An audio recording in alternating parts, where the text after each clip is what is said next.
So vitamin C in plants is also really important because it helps with photosynthesis, and it also helps with the elongation of the plant, so the growth or the height of the plant, and it also helps fight off too much sunlight.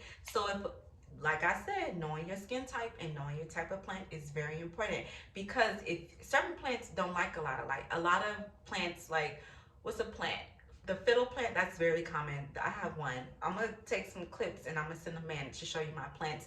Um, some succulents, you would think a succulent likes direct sunlight because it's usually found in dry places that are really bright. But succulents, they elongate, which means that they stretch out. Um, I have proof of this. I think I'm gonna do like a video and show you all of my plants versus like this.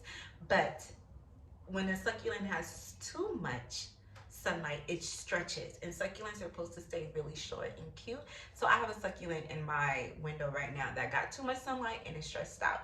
So that, if the plant was getting the right amount of vitamin C, it could kind of suppress that process, but it didn't. And yeah, so that's what happens when plants don't have proper vitamin C function, or proper vitamin C, like it just takes too much or doesn't have enough.